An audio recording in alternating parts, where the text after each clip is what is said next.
Hello বিয়াস, আসসালামু আলাইকুম। It's me Hafsa Khan. Welcome to my new blog. আর আজকের ব্লগটা খুব স্পেশাল, কারণ আজ আমরা যাচ্ছি নরসন্দী ড্রিম হলিডে পার্কে। আপনি যদি আপনার স্বপ্নের রাজ্যে হারাতে চান তবে অবশ্যই ড্রিম হলিডে পার্কে আসতে হবে, কারণ এটি বাংলাদেশের অন্যতম বড় একটি পার্ক। তো চলুন ঘুরে আসি স্বপ্নের সেই ড্রিম হলিডে পার্ক থেকে।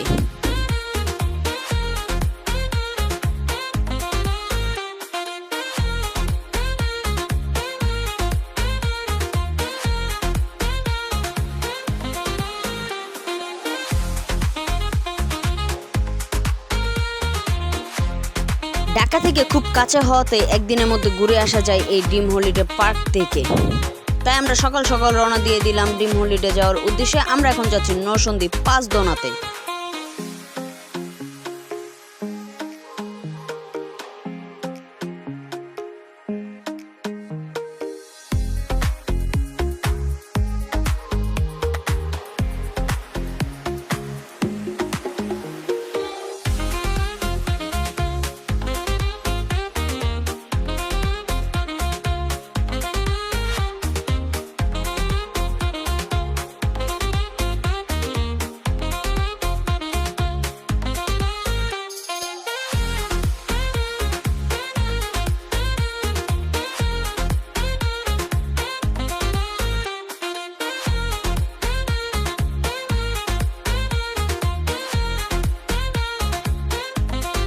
আমরা এখন নরসন্দী পাঁচদোনা নেমে গেছি এবং এইখান থেকে চৈতাবাজার যেতে হবে রিক্সা দিয়ে। এখান থেকে 7 থেকে 8 মিনিট সময় লাগবে, ভাড়া নেবে 20 টাকা। তো আমরা এখন রিক্সায় করে চলে যাব ড্রিম হলিডে পার্কের মূল ফটকে।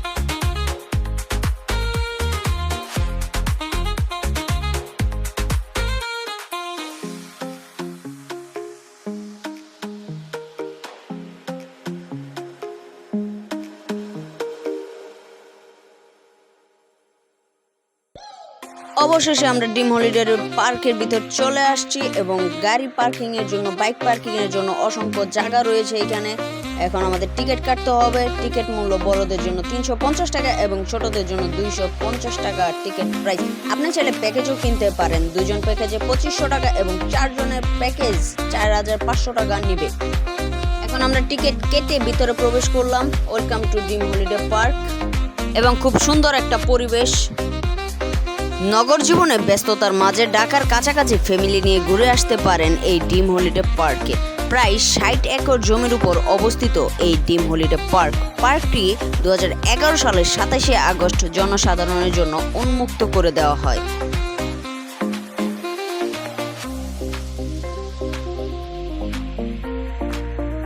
কি কি নেই এই ড্রিম হলিডে পার্কে? রোলার কোস্ট, স্পিড বোট, ভূতের বাড়ি এবং নানা রকম রাইড দিয়ে সাজানো হয়েছে এই পার্কটি। কাছে এবং দূরে পর্যটকদের আকর্ষণ করার জন্য ঢাকা সিলেট মহাসড়কের পাশে নরসন্দী জেলার পাঁচদোনা চৈতন্য অবস্থিত এই ড্রিম হলিডে পার্ক। রয়েছে আধুনিক ও নতুনত্ব এবং পর্যাপ্ত নিরাপত্তা। রয়েছে তাদের নিজস্ব এরিয়াতে পার্কিং এর সুবিধা এবং বলা যায় ড্রিম হলিডে ডে ট্রিপের জন্য একটি আদর্শ পার্ক।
রয়েছে সুন্দর একটি এভারেস্ট এবং তার পাশেই রয়েছে কিছু পেঙ্গুইন, দেখতে বেশ সুন্দর লাগছে। এখন আমরা চলে যাব সেই ভূতের বাড়িতে এবং পাশে হচ্ছে টিকিট কাউন্টার থেকে টিকিট সংগ্রহ করে আমরা এখন ভূতের বাড়িতে প্রবেশ করব। টিকিট মূল্য ছিল 110 টাকা।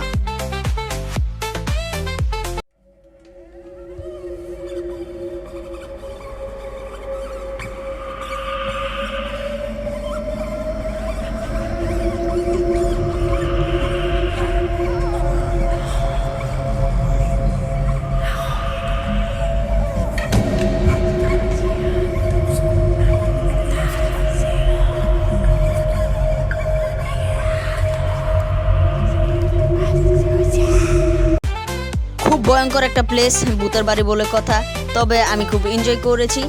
যারা সাহসী টাইপের আছেন, একটু সাহসী আছে, তারা এটার ভিতরে নির্দ্বিধায় প্রবেশ করতে পারবেন। আর যারা একটু ভীতু টাইপের তারা খুব ভয় পেয়ে যাবেন। যাই হোক, ভূতের বাড়ি থেকে বের হয়ে আমরা এখন লেকের পার ধরে আরেকটা ভূতের আড্ডাখানায় যাচ্ছি।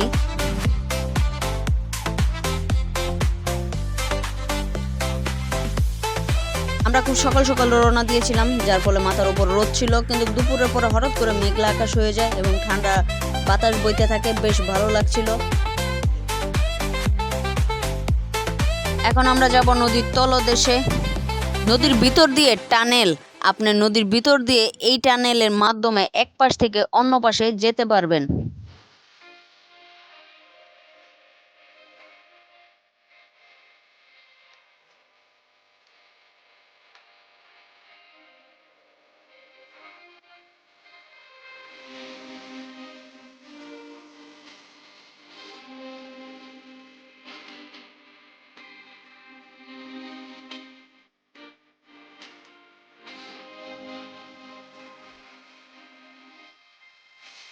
নদীর তলদেশের টানেল থেকে বের হয়ে একটু দূরে তাকালেই দেখতে পারবেন এক পাশে পদ্মা ব্রিজ এবং অন্য পাশে রয়েছে বঙ্গবন্ধু স্যাটেলাইট।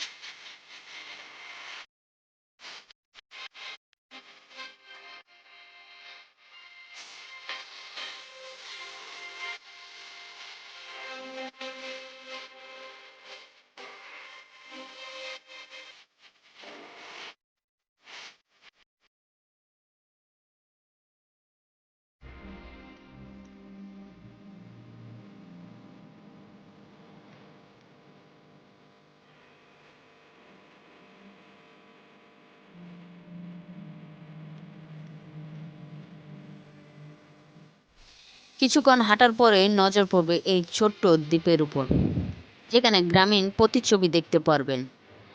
ইট পাথরের নগরীতে থাকতে থাকতে যখন নিজেকে হারিয়ে ফেলছেন এই ব্যস্ত শহরে, ঠিক তখনই এই সুন্দর এবং গ্রামীণ প্রতিচ্ছবি দেখতে পারবেন। তখন খুব ভালো লাগবে এবং নিজেকে খুঁজে পাবেন শৈশবের সেই আপন ভুবনে।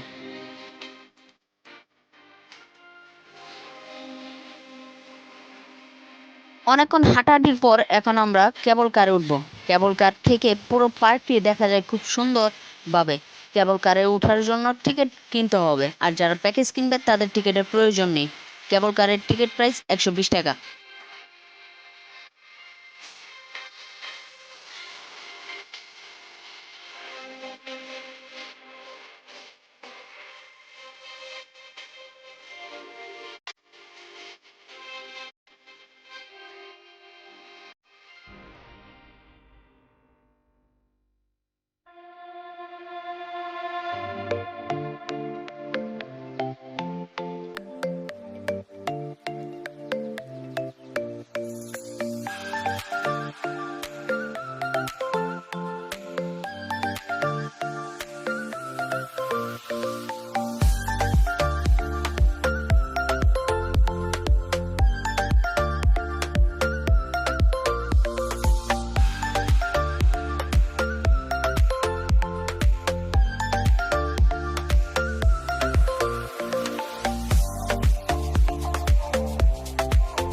এখন আমরা জলের রাজ্যে মেতে উঠব নির্মল আনন্দে। এই সুইমিং পুলে গোসল করার জন্য আপনাকে টিকিট কিনতে হবে। টিকিট প্রাইস 350 টাকা এবং ব্যাগ রাখার জন্য যে লকারগুলো আছে, ছোট লকারগুলো 120 টাকা থেকে শুরু করে 300 টাকা পর্যন্ত আছে। তো কথা না বলে চলুন আনন্দে মেতে উঠি।